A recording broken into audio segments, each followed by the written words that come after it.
Hello students, welcome to Nain's chemistry channel. आज हम करेंगे पीरियोडिक प्रॉपर्टीज का फर्स्ट लेक्चर। इसमें हम मेनली एलिमेंट्स और पीरियोडिक टेबल के बारे में पढ़ेंगे। एलिमेंट्स की जो बेसिक इन्फॉर्मेशन हमें होनी चाहिए उसके बारे में पढ़ेंगे, क्योंकि हमारे एलिमेंट्स पे ही हमारी पूरी केमिस्ट्री बेसिस है, उसकी स्टडी बेसिस है। तो हमें एलिमेंट्स के बारे में बेसिक इन्फॉर्मेशन होनी चाहिए। एलिमेंट्स की डिस्कवरी की बात करें तो हमारे 200 ईयर्स पहले से हमारी एलिमेंट्स की डिस्कवरीज हो रही हैं, ठीक है। अभी तक भी उसकी डिस्कवरीज चल रही हैं। अगर हम बात करें 1800 की, तो हमें तब तक सिर्फ 31 एलिमेंट्स ही डिस्कवर किए थे। अगर फिर 1865 में हमारे 63 एलिमेंट्स डिस्कवर हो चुके थे और 2016 तक हमारे 118 एलिमेंट डिस्कवर हो चुके थे। अब बात थी कि इन एलिमेंट्स को हम उनकी प्रॉपर्टीज के अकॉर्डिंग अरेंज करें ताकि हम इनकी फर्दर स्टडीज कर पाए। तो उसके लिए साइंटिस्ट आए हमारे, उन्होंने उसको अरेंज करने की ट्राई करी। जैसे हमारे डॉबनियर आए, न्यूलैंड आए, मेयर्स आए, बट 70 to 80% जो सक्सेस हुए और जिन्होंने हमारे एलिमेंट्स को अरेंज किया वो थे हमारे मेंडलीव, डर्मित्री मेंडलीव। इनको फादर ऑफ पीरियोडिक टेबल भी बोलते हैं। इन्होंने अपने एलिमेंट्स को अरेंज किया पीरियोडिक टेबल में according to their atomic masses. इन्होंने एटॉमिक मासेस के अकॉर्डिंग, या एटॉमिक वेट भी बोल सकते हैं, हमारे एलिमेंट्स को अरेंज किया। अब जब वो एटॉमिक मासेस के अकॉर्डिंग हमारे एलिमेंट्स को रख रहे थे तो उन्होंने देखा कि कुछ रेगुलर इंटरवल्स के बाद हमारे जो एलिमेंट्स है वो सेम ग्रुप में लाई कर रहे हैं, ठीक है। जैसे टू एलिमेंट्स के बाद जो थर्ड एलिमेंट आ रहा है उसकी प्रॉपर्टी फर्स्ट एलिमेंट के साथ मैच कर रही है। फिर 7 एलिमेंट्स के बाद जो हमारा 8th एलिमेंट आ रहा है उसकी प्रॉपर्टी हमारे सेकेंड वाले के साथ मैच कर रही है ना। इस तरह से उन्होंने पीरियोडिक प्रॉपर्टीज को देखा। तो उन्होंने अपना लॉ दिया। उन्होंने बोला, जिसको हम पीरियोडिक लॉ भी बोलते हैं, उन्होंने बोला the chemical and physical properties, chemical and physical properties of element are their periodic function of their atomic masses।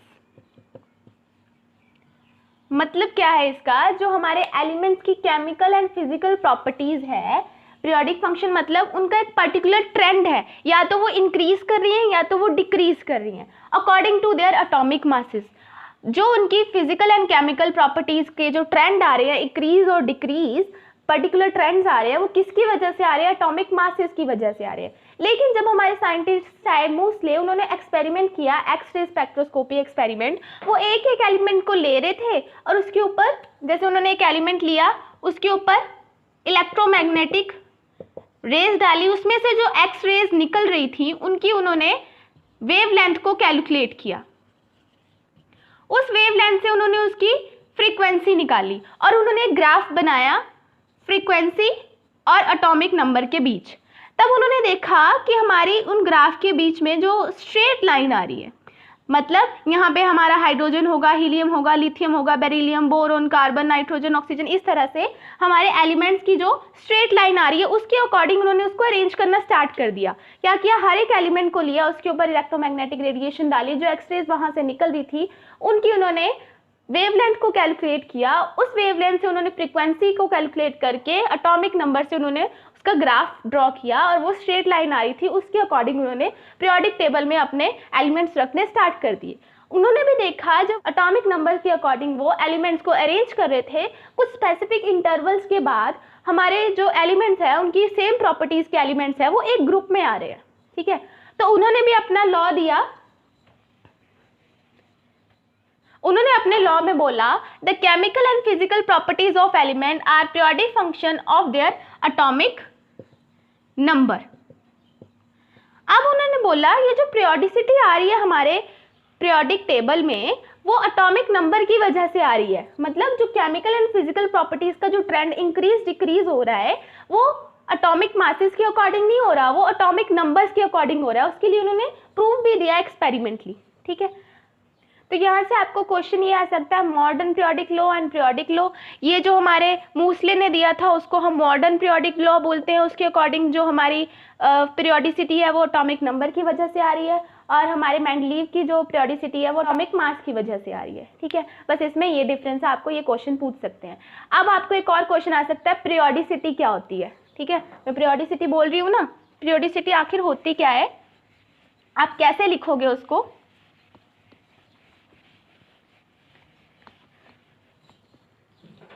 देखिए पीरियोडिसिटी आप लिखोगे the recurrence of elements having similar properties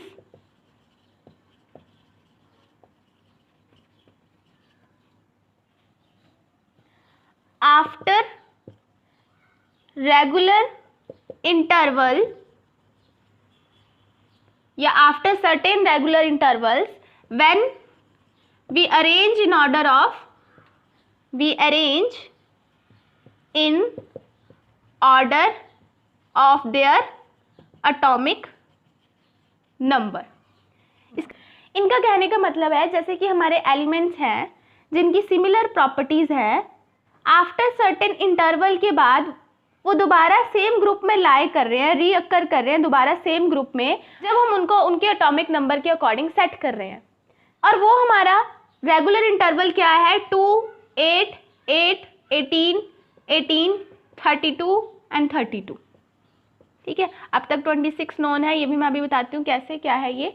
फिलहाल हमारे इन स्पेसिफिक इंटरवल्स के बाद जो हमारे एलिमेंट्स आ रहे हैं, जैसे हमारे हाइड्रोजन के बाद 2 एलिमेंट्स, हमारे 2 एलिमेंट छोड़ के जो 3rd एलिमेंट आ रहा है वो हमारे लिथियम आ रहा है, फिर हमारे 7 एलिमेंट छोड़ के जो 8th एलिमेंट आ रहा है वो सोडियम आ रहा है, फिर हमारा जो 7 एलिमेंट छोड़ के 8th एलिमेंट आ रहा है पोटेशियम आ रहा है। इनकी प्रॉपर्टी सेम हो रही है, उसको हम पीरियोडिसिटी बोलते हैं। समझ आया, पीरियोडिसिटी होती है सिमिलर प्रॉपर्टीज के एलिमेंट्स का एक ही ग्रुप में लाई करना जब हम उसको एटॉमिक नंबर के अकॉर्डिंग अरेंज करते हैं। अब ये पीरियोडिसिटी पूछ लेंगे एंड कॉज ऑफ पीरियोडिसिटी। इसका कॉज क्या है, क्यों हमारे एलिमेंट्स जिनकी सेम प्रॉपर्टीज होती है वो सेम ग्रुप में लाई कर रहे हैं, तो इसका कॉज है उनकी सिमिलर कॉन्फ़िगरेशन होने की वजह से। जो आउटर शेल की इलेक्ट्रॉनिक कॉन्फ़िगरेशन है उनकी सिमिलर होने की वजह से उन एलिमेंट्स की प्रॉपर्टी सिमिलर हो जाती है और वो सेम ग्रुप में लाई करते हैं। तो आपसे कॉज ऑफ पीरियोडिसिटी पूछ ले तो आपने इस टाइप से लिखना है कि जो हमारी रिपीटिशन हो रही है हमारी सिमिलर प्रॉपर्टीज की, वो किसकी वजह से हो रही है, similar electronic configuration, outer electronic configuration जिसको हम बैलेंस चेन कॉन्फ़िगरेशन भी बोलते हैं, वो सिमिलर होने की वजह से वो एलिमेंट्स की प्रॉपर्टीज सिमिलर हो जा रही है। ये है हमारा कॉज ऑफ पीरियोडिसिटी। ये मैं आपको डिस्क्रिप्शन बॉक्स में लिंक दूंगी, उसमें इंग्लिश में आपको किस टाइप से लिखना है वो आपको पता चल जाएगा। ठीक है, आपको वैसे समझ आ गया पीरियोडिसिटी क्या है, कॉज ऑफ पीरियोडिसिटी क्या है। ओके, पीरियोडिसिटी है हमारी सिमिलर प्रॉपर्टीज का रिपीट होना after regular interval of time. ठीक है, और हमारी कॉज क्या है, क्यों हमारे रेगुलर इंटरवल ऑफ टाइम पे हमारी प्रॉपर्टीज हमारे एलिमेंट्स की सिमिलर हो जा रही हैं, वो हमारे इलेक्ट्रॉनिक कॉन्फ़िगरेशन की वजह से, जो वैलेंस शेल की इलेक्ट्रॉनिक कॉन्फ़िगरेशन है उसकी वजह से हमारे एलिमेंट्स की प्रॉपर्टीज सिमिलर हो जा रही है। ओके, इतनी बात नोट डाउन कर लो। अब हम बात करना स्टार्ट करते हैं अपने पीरियोडिक टेबल की। यहाँ से आपको सिर्फ 3 ही क्वेश्चन पूछ सकते हैं, लॉ पूछ सकते हैं, पीरियोडिक प्रॉपर्टीज पूछ सकते हैं, पीरियोडिसिटी क्या होती है ये पूछ सकते हैं, और कॉज ऑफ पीरियोडिसिटी पूछ सकते हैं। ओके, चलिए नेक्स्ट है हमारे जो हॉरिजॉन्टल रोज होती हैं, हॉरिजॉन्टल रोज होती हैं उनको हम पीरियड्स बोलते हैं। ठीक है, इस तरह से जो होते हैं हमारे उनको हम पीरियड्स बोलते हैं और वो हमारे 7 होते हैं। और जो हमारे वर्टिकल कॉलम्स होते हैं उनको हम ग्रुप्स बोलते हैं और वो हमारे 18 होते हैं। ओके, इतनी बात तो आपको पहले भी पता होगी। अब हमारे पीरियड्स में कितने एलिमेंट्स हैं वो हमें कैसे पता चलता है, अकॉर्डिंग टू देयर। देखिए यहाँ पे मैं पीरियड्स लिख रही हूँ, यहाँ पे n, यहाँ पे ऑर्बिटल्स जो हम फिल करते हैं उनमें बीइंग फिल्ड, और यहाँ पे electrons and elements, number of electrons and number of elements यहाँ पे। ठीक है, फर्स्ट पीरियड की बात करें तो उसके लिए n की वैल्यू होगी 1, उसमें 1s ऑर्बिटल होता है। 1s ऑर्बिटल में हमारे कितने इलेक्ट्रॉन्स होते हैं, 2। इसका मतलब उसमें हमारे 2 ही इलेक्ट्रॉन्स होते हैं और 2 ही एलिमेंट्स होते हैं। ऐसे ही सेकंड पीरियड की बात करें n की वैल्यू आ जाएगी 2। इसमें देखो हमने एटॉमिक ऑर्बिटल उसकी एनर्जीज के अकॉर्डिंग रखने हैं, जैसे एनर्जी लेवल डायग्राम करी थी ना हमने मल्टी इलेक्ट्रॉन सिस्टम की, है ना, उसके अकॉर्डिंग हमने अपनी जैसे इलेक्ट्रॉनिक कन्फिगरेशन लिखते हैं अब तक तो आपको याद होगी उसी टाइप से हमने ऑर्बिटल्स को लिखना है यहाँ पे। अब यहाँ पे 2 है तो 2s एंड 2p। अब देखो 2s में 2 इलेक्ट्रॉन्स होते हैं, p में हमारे 6 इलेक्ट्रॉन्स होते हैं, ये हो गया 8 ही हमारे एलिमेंट्स होते हैं सेकेंड पीरियड में। ओके, थर्ड पीरियड की बात करें तो n की वैल्यू आ जाएगी 3s2 एंड 3p, ये आ जाएंगे 2 + 6 8। हमारे थर्ड पीरियड में भी 8 ही एलिमेंट्स होते हैं। अगर हम फोर्थ पीरियड की बात करें इसको n की वैल्यू इसके लिए 4 आएगी, इसके बाद क्या आएगा 4s and 3d and 4p। Okay, इसी तरह से लिखते हैं ना हम इलेक्ट्रॉनिक कन्फिगरेशन। चलो देखिए अब 4s में 2 + 10 + 6, ये आगे 18। अब टू सो ऑन आप इसी तरह से इलेक्ट्रॉनिक कन्फिगरेशन लिखते जाइए और आपको पीरियड्स में एलिमेंट्स कितने होते हैं वो पता चलते जाएंगे। ओके, इसके बाद जब आप कैलकुलेट करोगे देखना 5s 4d एंड 5p के लिए, तो यहाँ पे फिर से 2 + 10 + 6 और हमारे 18 आएंगे। नेक्स्ट आप करोगे फिर 32 और उसके बाद 32 आएंगे एलिमेंट्स। ओके, ये जो हमारे 7th पीरियड है उसमें अभी तक 32 एलिमेंट्स हमारे आने चाहिए, ये अभी तक डिस्कवर नहीं हुए हैं। अभी तक हमारे 26 एलिमेंट्स ही डिस्कवर हुए हैं, आगे डिस्कवरी अभी तक इसकी चल रही है। तो अब इस टाइप से आप पीरियड्स में कितने एलिमेंट्स हैं वो पता कर सकते हैं जस्ट एटॉमिक ऑर्बिटल जो उसमें होते हैं उनके इलेक्ट्रॉन्स काउंट करके। ओके, इतना नोट डाउन कर लो। अब हम बात करें नॉमेनक्लेचर के बारे में, जो हमारे एलिमेंट्स हैं जिनका एटॉमिक नंबर 100 से ऊपर है। ठीक है, इनका नॉमेनक्लेचर भी आपको पूछ लेते हैं। Nomenclature of elements up to 100 से अप 118 तक। ठीक है, अब हमारे इन नॉमेनक्लेचर ऑफ इनऑर्गेनिक केमिस्ट्री के साइंटिस्ट ने डिस्कशन की बहुत सारे ईयर्स तक कि इनके नॉमेनक्लेचर को कैसे लिखे। फिर उनकी डिस्कशन के बाद जब आईयूपैक ने उनको अप्रूव किया कि हाँ अब आप ऐसे नॉमेनक्लेचर लिख सकते हैं, तो उन्होंने किस तरह से लिखा देखिए। जैसे हमारे 3 4 5 6 8 एंड 9 उन्होंने बोला इसको हम बोलेंगे नील, इसके लिए यूज करेंगे हम अन, इसके लिए बाई, ट्राई, क्वाड, पेंट, 6 के लिए हेक्स, 7 के लिए सेप्ट, 8 के लिए ऑक्ट, 9 के लिए इन। ठीक है, ये आपको नॉमेनक्लेचर में 100 से ऊपर जो एलिमेंट्स हैं उनके नॉमेनक्लेचर में याद रखना है। जीरो को हम नील बोलते हैं, un, bi, tri, quad, pent, hex, sept, oct, enn. जैसे आपने नॉमेनक्लेचर में ऑर्गेनिक केमिस्ट्री में पढ़ा होगा ना, मिथित, प्रोप, ब्यूट, पेंट, हेक्स, है ना, उसी तरह से इनको याद करना है। ठीक है, अब इनकी नॉमेनक्लेचर कैसे लिखेंगे इतना नोट डाउन करो, मैं आपको बताती हूँ। चलिए अब प्रैक्टिस करते हैं। सबसे पहले देखिए 101 को हम कैसे लिखेंगे। 1 के लिए हम अन, 0 के लिए हम नील, 1 के लिए हम फिर से अन, और लास्ट में हमने IUM EM को प्लस करना है, जस्ट अन, नील, EM, अनिलियम। ठीक है, ऐसे ही 102 के लिए अन, फिर 0 के लिए नील, 2 के लिए हमारा क्या है बाई।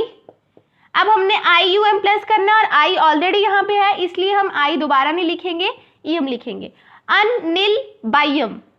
ओके, नेक्स्ट ऐसे ही 103 को अन, नील, ट्राइयम। ठीक है, अब कोई और ले लो, जैसे 114 ले रहे हैं हम, अब ये क्या आ जाएगा अन, अन, अब 4 के लिए क्वाड, इयम,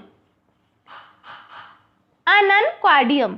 ठीक है, इस तरह से आपने नेमिंग करते जाना है, प्रैक्टिस करते रहिए। जैसे अब 118 का देख लेते हैं, ये आ जाएगा अन, क्योंकि 1 के लिए अन है, फिर से अन, 8 के लिए देखिए क्या है ऑक्ट, इयम। इस तरह से आपने नेमिंग करनी है सभी एलिमेंट्स की जो हमारे 100 से ऊपर है। ओके, नोट डाउन कर लीजिए जल्दी से, बस आपको ये याद रखना है और लास्ट में हमने प्लस कर देना है ईएम को, दैट्स इट। ओके, अब इन सब के ऑफिशियल नेम भी है, मेंडलीवियम, लेवरिशियम, नोबिलियम, है ना, मैं आपकी स्क्रीन पे शो करती हूँ। इन सब के ऑफिशियल नेम देख लीजिए आप, इनको भी आपको लर्न करना है। ओके, ये भी आपसे कभी कभी पूछ लेते हैं, वैसे मेनली तो आपसे नॉमेनक्लेचर ही पूछेंगे, बट कॉम्पिटिटिव में भी आपसे इनके ऑफिशियल नेम पूछ सकते हैं। ठीक है, एग्जाम में भी हो सकता है आपसे 1 मार्क्स के लिए क्वेश्चन पूछ ही लिया जाए। यहाँ तक आपको बातें समझ आ गई। यहाँ पे सिर्फ आपसे क्वेश्चंस पूछे जा सकते हैं, जो है लॉज पूछे जा सकते हैं, periodicity, cause of periodicity and nomenclature पूछा जा सकता है। 1 मार्क्स में ये पूछा जा सकता है कि कितने हमारे पीरियड्स होते हैं, 7 होते हैं, ग्रुप्स हमारे कितने होते हैं, 18 होते हैं। अब हम करते हैं पीरियोडिक टेबल, उसको लिखते हैं, उसके याद करने का तरीका देखते हैं और उसके बारे में जो हमें बातें पता होनी चाहिए वो सब मैं आपको बताती हूँ। चलिए करते हैं हम पीरियोडिक टेबल।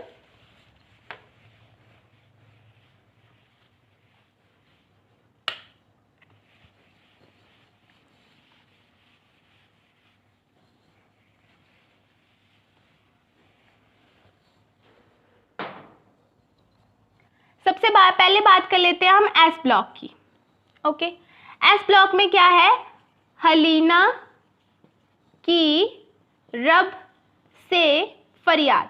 आपने जैसे लर्न करा है, मुझे पता नहीं, जैसे मैंने लर्न करा है वैसे आपको बता देती हूँ, अगर किसी को नहीं पता तो वो यहाँ से लर्न कर सकता है। देखो, hydrogen, lithium, sodium, potassium, rubidium, caesium and francium. ठीक है, हलीना की रब से फरियाद। इसी तरह से बेरिलियम, मैग्नीशियम, बेटा मांगे, कार सेंट्रो, बाप रोए। Okay, beryllium, magnesium, calcium, strontium, barium and radon. इसी तरह से आप डी ब्लॉक के एलिमेंट्स को लिख सकते हो और फिर यहां पे आ जाएगा हमारा पी ब्लॉक। चलिए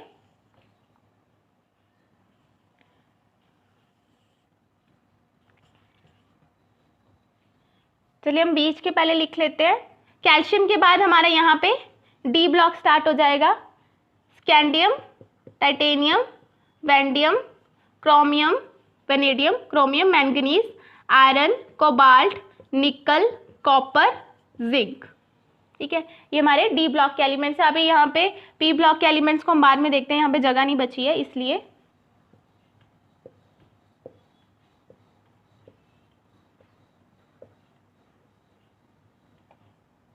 डी ब्लॉक के एलिमेंट्स मुझे ऐसे ही याद है, इनका मुझे कोई तरीका नहीं पता, आप देख लेना नेट पे या यूट्यूब पे भी लर्न करने का इनका तरीका होता है। ठीक है, मुझे इनके बारे में आपको बातें बतानी है इसलिए मैं यहाँ पे इनको लिख रही हूँ। नेक्स्ट है हमारा yttrium, zirconium, niobium, molybdenum, technetium, ruthenium, RU, rhodium, palladium, silver, cadmium. ठीक है, यहाँ पे लैंथेनम से लेके ल्यूटिटियम तक जो हमारे एफ ब्लॉक एलिमेंट्स हैं। ठीक है, ऐसे ही एक्टेनम से लेके लेवरिशियम तक हमारे एफ ब्लॉक एलिमेंट्स हैं। इनको हम लैंथेनाइट्स बोलते हैं, इनको हम एक्टेनाइट्स बोलते हैं। इनके अप टू सो ऑन हमारे आ जाते हैं hafnium, tantalum, tungsten, rhenium, osmium, iridium, platinum, gold, mercury. ऐसे ही यहाँ पे रुदरफोर्डियम अप टू सो ऑन, आपने जो 103 से एलिमेंट्स किए थे ना वो आते हैं यहाँ पे। आपको इतना भी याद हो रहा है, सफिशिएंट है। ओके, अब इनके बारे में बात करूं, इनके बारे में जो भी बात है वो यहाँ पे मैं आपको लिखवा देती हूँ। सबसे पहले आपको एस ब्लॉक की, आपको और डी ब्लॉक की और पी ब्लॉक की भी आपको जनरल इलेक्ट्रॉनिक कॉन्फ़िगरेशन पता होनी चाहिए। एस ब्लॉक की जनरल इलेक्ट्रॉनिक कॉन्फ़िगरेशन है NS122। ठीक है, एन क्या है यहाँ पे, पीरियड नंबर और शेल नंबर। जैसे हम बात करें हमारी एल्कली मेटल्स की, ये जो सारी हैं हमारी, ये है हमारी एल्कली मेटल्स, लिखते जाइए साथ साथ। ये है हमारी एल्केलाइन अर्थ मेटल्स, इनकी इलेक्ट्रॉनिक कॉन्फ़िगरेशन होती है NS2, इनकी इलेक्ट्रॉनिक कॉन्फ़िगरेशन होती है NS1, इसलिए ये दोनों एस ब्लॉक में आते हैं तो कॉन्फ़िगरेशन 1 to 2 लिखी है। ओके, अब देखिए एन हमें पीरियड नंबर से पता लग सकता है। देखो पीरियड नंबर फर्स्ट है तो यहाँ पे 1s1 आएगा क्योंकि ns1 होती है। पीरियड नंबर 2 है तो 2s1 आएगा। ऐसे ही 3s1 4s1 पीरियड के अकॉर्डिंग आप देख सकते हो कि इलेक्ट्रॉनिक कॉन्फ़िगरेशन क्या आएगी। 3 third period, 4th 5th 6th and 7th। ठीक है, इस टाइप से आप इलेक्ट्रॉनिक कॉन्फ़िगरेशन लिख सकते हो। समझ आ गई बात। जैसे इसकी ns2 है, ये कौन से पीरियड में है? सेकंड पीरियड में है, तो इसका मतलब यहाँ पे 2s2 आएगी। ठीक है, इसकी बेरिलियम की आज आउटर इलेक्ट्रॉनिक कॉन्फ़िगरेशन की बात कर रही हूँ मैं। ठीक है, यहाँ पे 2s2 आएगी क्योंकि हमें आउटर याद रखनी होती है ना, आगे हमें कैलकुलेशंस करनी होती है, किसी भी चीज़ की हमने स्टडी करनी होती है, हमें आउटर इलेक्ट्रॉनिक कॉन्फ़िगरेशन ही हमें पता होनी चाहिए जल्दी से। ठीक है, ऐसे ही थर्ड में इसकी आ जाएगी 3s2, इसकी आ जाएगी 4s2। इस टाइप से पीरियड से आप ये शेल नंबर पता कर सकते हो। जनरल इलेक्ट्रॉनिक कॉन्फ़िगरेशन है इसकी ns1 to 2। ओके, अब डी ब्लॉक की इलेक्ट्रॉनिक कॉन्फ़िगरेशन की बात करें तो वो है हमारी n-1d 1 to 10 और ns1 भी हो सकता है और 2 भी हो सकता है। ठीक है, वैसे कई बुक्स में सिर्फ ns2 लिखा होता है लेकिन एक्चुअल 1 और 2 है, क्योंकि कल हमारे यहाँ से वीडियो रह गई थी, पता नहीं कैसे अपने आप रिकॉर्डिंग होनी बंद हो गई थी और मुझे बाद में पता भी नहीं चला। जब एडिटिंग करने लगी तब पता चला कि इससे आगे वीडियो है ही नहीं। तो हम आज दोबारा रिकॉर्ड कर रहे हैं इसको। तो हम क्या पढ़ रहे थे कि कई बुक्स में इसको ns2 भी लिखा होता है, उन्होंने हमारी जो एक्सेप्शन वाली कॉन्फ़िगरेशन होती है उसको काउंट नहीं किया होता। तो यही राइट है, इस टाइप से ही आपने लिखनी है इलेक्ट्रॉनिक कॉन्फ़िगरेशन डी ब्लॉक की। अब बात करते हैं पी ब्लॉक की। पी ब्लॉक में boron, carbon, nitrogen, oxygen, fluorine and neon. ठीक है, बोरोन फैमिली को कैसे याद रखते हैं? ये आप बैगेट से याद रख सकते हो या आप ऐसे रख सकते हो बैंगन, आलू, गाजर इन थैला। ठीक है, boron, aluminium, gallium, indium, helium. ठीक है, नेक्स्ट केमिस्ट्री सर, गिब्स, संकी, प्रॉब्लम्स। कैसे? Carbon, silicon, germanium, tin, lead. Okay, next हमारी नाइट्रोजन फैमिली नहीं, पसंद, ऐसे, सब, भाई। Nitrogen phosphorus, arsenic, antimony and bismuth. Next O style, से, तेल, पॉलिश। ठीक है, oxygen sulphur, selenium, tellurium, polonium. Next fluorine, chlorine, bromine, iodine, एस्टेटिन।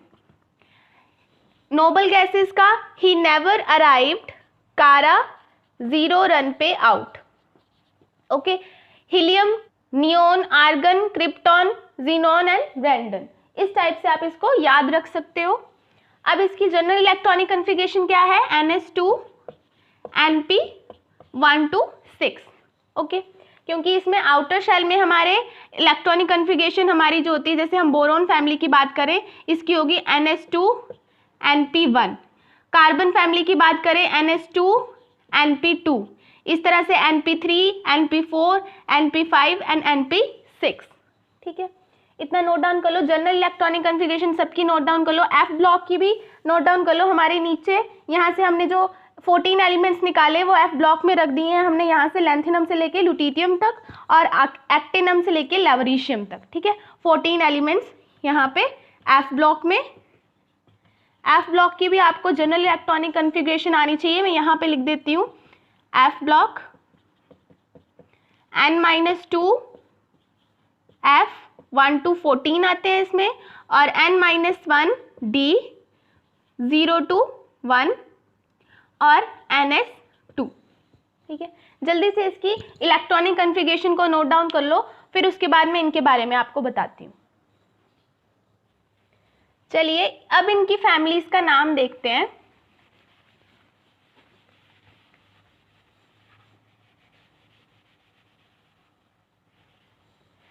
ये मैंने आपको शायद कल भी बता दिया था। ये क्या होती है? हाइड्रोजन फैमिली को हम बोलते हैं एल्कली मेटल्स, इनको हम alkaline earth metals, alkaline earth metals. D block को हम बोलते हैं transition metals, transition metals. F block को हम बोलते हैं inner transition metals, F block को इनर ट्रांजिशन मेटल्स। ओके, इसको हम boron family, carbon family, nitrogen family को हम निक्टोजेंस बोलते हैं, निक्टोजेंस। ठीक है, पी साइलेंट होता है इसमें। ऑक्सीजन फैमिली को हम कैल्सोजेंस बोलते हैं और फ्लोरीन फैमिली को हम हैलोजेंस। और ये तो आपको पता ही है, नोबल गैसेस। ठीक है, इन सब के नाम लिख लो। नाइट्रोजन फैमिली को निक्टोजेंस, ऑक्सीजन फैमिली को कैल्सोजेंस, क्लोरीन ब्रोमीन आयोडीन हमारे जो हैलोजेंस हैं, और ये हमारी नोबल गैसेस है। और हमारे F block inner transition metals, और ये हमारी एल्कली और एल्केलाइन अर्थ मेटल्स। जल्दी से इसको नोट डाउन कर लो।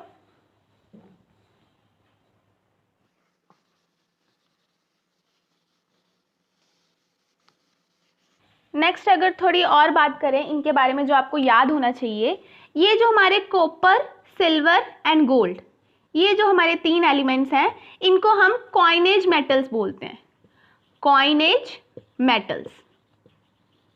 Next zinc, cadmium and mercury, ये जो 3 है हमारे डी ब्लॉक में, इनको हम सूडो ट्रांजिशन एलिमेंट्स बोलते हैं। ये सब चीजें आपको याद रखनी है इसके बारे में, जल्दी से कर लीजिए। कॉइनेज मेटल इसको इसलिए बोलते हैं क्योंकि पुराने टाइम में इनसे, कॉपर से, सिल्वर से, गोल्ड से हमारे कॉइन्स बनते थे। ओके, नेक्स्ट जिंक, कैडमियम और मरकरी, इनको हम सूडो ट्रांजिशन एलिमेंट्स इसलिए बोलते हैं क्योंकि इनकी कोई भी प्रॉपर्टी हमारी इससे मैच नहीं करती डी ब्लॉक के एलिमेंट से। इसको सिर्फ डी ब्लॉक में इसलिए रखा गया है इसकी क्योंकि आउटर इलेक्ट्रॉनिक कन्फिगरेशन, जो लास्ट इलेक्ट्रॉन है हमारा, वो डी ऑर्बिटल में जाता है। ओके, इनका कोई कलर भी नहीं होता है। ये सारे हमारे कलर्ड होते हैं, जो डी ब्लॉक हमारे एलिमेंट्स होते हैं वो सारे के सारे कलर्ड एलिमेंट्स होते हैं। इनका कोई कलर नहीं होता क्योंकि इनकी outer electronic configuration fully filled होती है, उसकी वजह से इलेक्ट्रॉनिक ट्रांजिशंस नहीं हो पाते। ये सब हम डी ब्लॉक में वैसे पढ़ेंगे, तो इसलिए मैं आपको थोड़ा सा बता देती हूँ कि इलेक्ट्रॉनिक ट्रांजिशंस नहीं हो पाती, उसकी वजह से कोई कलर शो नहीं करते। ये सारे के सारे कलरलेस होते हैं। अब अगर बात करें इनमें से, हमारे ब्लॉक में से, तो हमारे जो याद रखने वाली बात है, ये जो हमारे हैं सारे, ये मेटल्स हैं। ठीक है, कौन सा? Aluminium, gallium, indium, thallium, tin, lead, bismuth. ठीक है, ये सब हमारे मेटल्स हैं। और हमारे जो याद रखने वाली बात है, मेटलॉइड्स कौन कौन से हैं इसमें लिख लीजिए। हमारी बोरोन है, सिलिकॉन है, जर्मेनियम है, आर्सेनिक है, एंटीमनी है, टेल्यूरियम है एंड पोलोनियम है। ठीक है, मेटलॉइड्स लिख लीजिए इनको जल्दी से। और बाकी जो हमारे बचे हैं जैसे carbon, nitrogen, oxygen, phosphorus, sulphur, ये सब हमारे नॉन मेटल्स हैं, नोबल गैसेस को छोड़ के जो बाकी बचे हैं हमारे। तो ये सब बातें आपको पीरियोडिक टेबल में याद होनी चाहिए। और हाँ, एक एफ ब्लॉक में भी हमारे, जब हम एक्टिनम से यहाँ पे स्टार्ट करते हैं, एक्टिनम के बाद हमारा आता है थोरियम, फिर आता है प्रोटैक्टम। एक्टिनम के बाद हमारा आता है थोरियम, प्रोटैक्टम। ठीक है, उसके बाद आता है यूरेनियम। यूरेनियम से लेके लेवरीशियम तक हमारे जितने भी एलिमेंट्स आते हैं उनको हम ट्रांस यूरेनिक एलिमेंट्स बोलते हैं। ये भी नोट डाउन कर लीजिए, ट्रांस यूरेनिक एलिमेंट्स। ओके, अब इनकी इलेक्ट्रॉनिक कन्फिगरेशन की बात करें अगर हम, कि हमें कैसे पता चलेगी इसकी आउटर इलेक्ट्रॉनिक कन्फिगरेशन, जो हमें बहुत ज़रूरी होती है, जल्दी से लिखना उसको। तो देखो, ये है हमारा ग्रुप नंबर 1, 2, 3, 4, 5, 6, 7, 8, 9, 10, 11, 12, 13, 14, 15, 16, 17 एंड 18। अब ग्रुप नंबर के हिसाब से हम आउटर इलेक्ट्रॉनिक कन्फिगरेशन हम कैसे पहचान सकते हैं कि कितने इलेक्ट्रॉन हैं हमारे वैलेंस शेल ऑर्बिटल में या वैलेंस शेल में। तो हम कैसे पता कर सकते हैं? देखो, हमारा फर्स्ट ग्रुप है, इसके वैलेंस शेल में सिर्फ एक ही इलेक्ट्रॉन होते हैं, 1s1, है ना। ऐसे शेल को हम कैसे पता लग सकता था? हमारा शेल का मैंने आपको कल ही बताई थी, इसकी थी हमारी जनरल इलेक्ट्रॉनिक कन्फिगरेशन ns1 से 2 तक। ठीक है, n क्या था? हमारा पीरियड नंबर। अब देखो, हमें वैलेंस इलेक्ट्रॉन पता लग गए हमारे ग्रुप से, और हमारे जो वैलेंस शेल का नंबर है वो हमें पता लग जाएगा पीरियड से। तो देखो, फर्स्ट पीरियड है, हमारे कितने वैलेंस इलेक्ट्रॉन है? 1, तो 1s1। ठीक है, ऐसे सेकंड पीरियड है, इस n की वैल्यू क्या आ जाएगी इसके लिए? 2, और वैलेंस इलेक्ट्रॉन हमारे होते हैं 1, फिर 2s1। ठीक है, इस तरह से आप निकाल सकते हैं। ऐसे देखो बेरिलियम में अगर हमने लिखना हो तो देखो इसके लिए क्या आ जाएगी 2, क्योंकि n की वैल्यू 2 है और हमारे कितने इलेक्ट्रॉन्स होते हैं इसमें, बैलेंस 2, ठीक है, तो आ जाएगा ये s 2s2, ठीक है। ऐसे ही हमारे यहाँ पे स्कैंडियम में हमारे कितने वैलेंस इलेक्ट्रॉन होते हैं, वो थर्ड ग्रुप में लाई कर रहा है ना, तो 3 वैलेंस इलेक्ट्रॉन होते हैं। ऐसे ही 4, 5 इस तरह से यहाँ तक जो होते हैं हमारे 12 इलेक्ट्रॉन होते हैं वैलेंस शेल में। वैलेंस शेल में यहाँ पर 12 इलेक्ट्रॉन होते हैं, यहाँ तक तो सेम है। नेक्स्ट यहाँ पे जब हम बोरोन फैमिली में आ जाते हैं तो 13 ग्रुप है, तो यहाँ पे हमारे 3 वैलेंस इलेक्ट्रॉन्स होते हैं। 14 ग्रुप है तो 4 वैलेंस इलेक्ट्रॉन्स होते हैं। ऐसे ही 5, 6, 7 एंड 8, ठीक है। समझ आ रही है बात आपको कि जितने जो हमारा ग्रुप नंबर होता है उतने ही हमारे वैलेंस इलेक्ट्रॉन होते हैं उसके एलिमेंट में जो उसमें प्रेजेंट होता है, और हमारे पीरियड नंबर से हमें शेल नंबर पता लग सकता है। जैसे मैं आपको एग्जांपल दूं, यहाँ पे लिखते हैं, जैसे हमने मैंगनीज का लिखना है, ठीक है, आउटर इलेक्ट्रॉनिक कॉन्फ़िगरेशन लिखनी है इसकी, तो कैसे लिखेंगे, देखो ये कौन से ग्रुप में है, 4th ग्रुप में है, तो हमारी डी ब्लॉक की जनरल इलेक्ट्रॉनिक कॉन्फ़िगरेशन क्या होती है, n-1 d1 to 10 और ns2, ठीक है। अब ये 4th में है, ठीक है, तो हमारा ये क्या आ जाएगा 4s2, ठीक है। अब हमें कितने पता है इसमें कितने इलेक्ट्रॉन्स है, वैलेंस 7, ठीक है। ये देखो 7th ग्रुप में आ रहा है ना, ओके 7th ग्रुप में आ रहा है तो इसका मतलब 7 है, तो 2 यहाँ पे हो गए और n-1 मतलब 4 - 1 3 और d, और हमारे कितने बचे, हमारे 5 इलेक्ट्रॉन्स बचे, तो 5 यहाँ पे। इसकी आउटर इलेक्ट्रॉनिक कॉन्फ़िगरेशन होगी 3d5 4s2, ठीक है। इस टाइप से आप इलेक्ट्रॉनिक कॉन्फ़िगरेशन किसी की भी लिख सकते हो। जैसे अब हम जिंक की बोल लें, जिंक की लिखनी है हमें, तो ये कौन से पीरियड में आ रहा है, 4th में, तो हमें यहाँ पे लिखना है सबसे पहले 4s2, और उसके बाद हमारे कौन से ग्रुप में आ रहा है, 12th ग्रुप में आ रहा है। कैसे लिखेंगे, 4 - 1 यहाँ पे 3d आ जाएगा, और कितने हमारे इलेक्ट्रॉन बचे 10, ठीक है, क्योंकि हमें 12 करने थे ना, 12th ग्रुप है ना हमारा, ठीक है, 12 करने थे हमें पूरे इलेक्ट्रॉन्स, तो हमारे इसके वैलेंस इलेक्ट्रॉन होते हैं 12 और इसकी आउटर इलेक्ट्रॉनिक कॉन्फ़िगरेशन होगी 3d10 4s2। समझ रहे हो बात।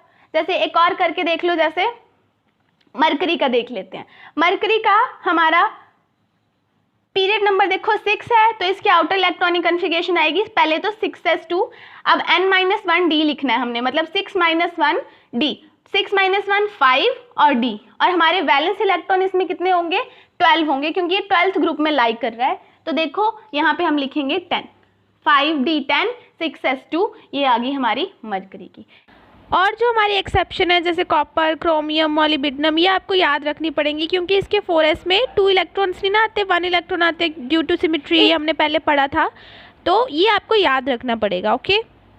इस टाइप से आप सभी की, इनकी भी जो जिस ग्रुप में लाई कर रहा है उसके उतने वैलेंस इलेक्ट्रॉन्स होते हैं, और हम शेल नंबर पीरियड से पता कर सकते हैं, ओके। इस तरह से आप प्रैक्टिस करते जाओ, आपको पता चलता जाएगा, ओके। इतना नोट डाउन कर लो जल्दी से।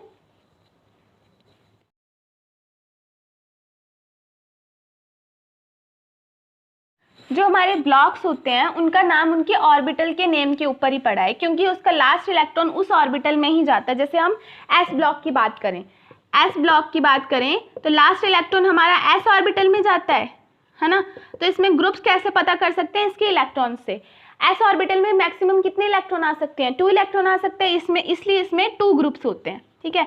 ऐसे ही पी ब्लॉक में हमारे लास्ट इलेक्ट्रॉन पी ऑर्बिटल में जाता है, पी ऑर्बिटल में हमारे कितने इलेक्ट्रॉन होते हैं, 6। ऐसे ही पी ब्लॉक में हमारे 6 ग्रुप्स प्रेजेंट होते हैं। अगर हम डी ब्लॉक की बात करें, डी ब्लॉक में हमारे orbital last electron D orbital में जाता है, तो हमारे यहाँ पे क्या आ जाएगा, 10 ग्रुप्स। डी ऑर्बिटल में हमारे 10 ग्रुप्स होते हैं, ठीक है। ऐसे ही एफ ऑर्बिटल की बात करें, लास्ट इलेक्ट्रॉन हमारा एफ ब्लॉक में, लास्ट इलेक्ट्रॉन हमारा एफ, और हमारे उसमें कितने इलेक्ट्रॉन्स होते हैं, मैक्सिमम 14, और इसीलिए हमारे वहाँ पे 14 ग्रुप्स प्रेजेंट होते हैं, ठीक है। इस तरह से आप ग्रुप्स भी पता कर सकते हो कि किस ब्लॉक में हमारे कितने ग्रुप्स प्रेजेंट होते हैं, ठीक है। 1 मार्क्स में अगर क्वेश्चन आ जाए कि हमारे डी ब्लॉक में कितने ग्रुप्स प्रेजेंट होते हैं, तो डी ब्लॉक में जितने इलेक्ट्रॉन उतने ग्रुप्स, ओके। नोट डाउन कर लो इसको। तो एक बार मैं आपको रिवाइज करवा देती हूँ। हाइड्रोजन फैमिली को हम एल्कली मेटल्स बोलते हैं, बेरिलियम फैमिली को हम एल्कलाइन अर्थ मेटल्स बोलते हैं, डी ब्लॉक को हम ट्रांजिशन मेटल्स बोलते हैं और एफ ब्लॉक को हम इनर ट्रांजिशन मेटल्स बोलते हैं। पी ब्लॉक में हमारी boron family, carbon family, nitrogen family को हम निक्टोजेंस बोलते हैं, ऑक्सीजन फैमिली को हम चैल्कोजेंस बोलते हैं, फ्लोरीन वाली फैमिली को हम हैलोजेंस बोलते हैं और हमारी आती हैं फिर नोबल गैसेस। इलेक्ट्रॉनिक कॉन्फ़िगरेशन का मैंने आपको सीधा आसान तरीका बताया कि जितने हमारे ग्रुप्स होंगे, जो हमारा ग्रुप नंबर होगा उतने ही हमारे वैलेंस इलेक्ट्रॉन्स होंगे। कहाँ से? 1 to 12 तक। उसके बाद जो हमारा 13 ग्रुप जो पी ब्लॉक आ जाता है उसमें 13 ग्रुप है, ग्रुप नंबर 13 है तो 3 वैलेंस इलेक्ट्रॉन होंगे, 14 ग्रुप है तो 4 वैलेंस इलेक्ट्रॉन होंगे, 15 ग्रुप है तो 5 वैलेंस इलेक्ट्रॉन होंगे, अप टू सो ऑन। ठीक है, इस तरह से। और शेल नंबर आप पता कर सकते हो हमारे पीरियड के नंबर से। जितने जो हमारे पीरियड का नंबर होगा वही हमारा शेल नंबर होगा। जैसे NS2 में हमारे पीरियड नंबर 1 है तो यहाँ पे 1 आ जाएगा, पीरियड नंबर 2 में है हमारा एलिमेंट तो यहाँ पे 2 आ जाएगा। इस टाइप से आप इलेक्ट्रॉनिक कॉन्फ़िगरेशन किसी की भी आसानी से लिख सकते हो। आउटर इलेक्ट्रॉनिक कॉन्फ़िगरेशन की बहुत ज़्यादा ज़रूरत पड़ती है, तो इसको अच्छे से लिख के देख लेना।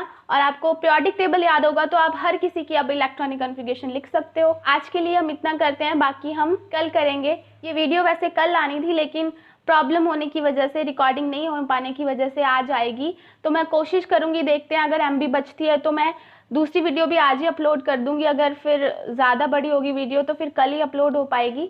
अब कंसिस्टेंसी में मैं वीडियोस अपलोड करूंगी, तो अब जल्दी से हम अपना ही चैप्टर ख़त्म करेंगे क्योंकि आपने बोला है कि एग्जाम्स है फेब में आपके, तो हम जल्दी से चैप्टर ख़त्म करने की कोशिश करेंगे। सारे नोट्स के लिंक मैं डिस्क्रिप्शन बॉक्स में दे दूंगी और किसी ने पिछले लेक्चर्स नहीं देखे हैं तो एटॉमिक स्ट्रक्चर मैंने पूरा कंप्लीट कर दिया है, उसकी प्लेलिस्ट का लिंक भी मैं डिस्क्रिप्शन बॉक्स में दे दूंगी। तो जाने से पहले चैनल को सब्सक्राइब कर दें अगर आपने नहीं किया है तो, और वीडियो को लाइक कर दें और अपने फ्रेंड्स के साथ शेयर ज़रूर करें और कमेंट करके ज़रूर बताएं कि आपको कोई डाउट तो नहीं है और वीडियो आपको कैसी लगी।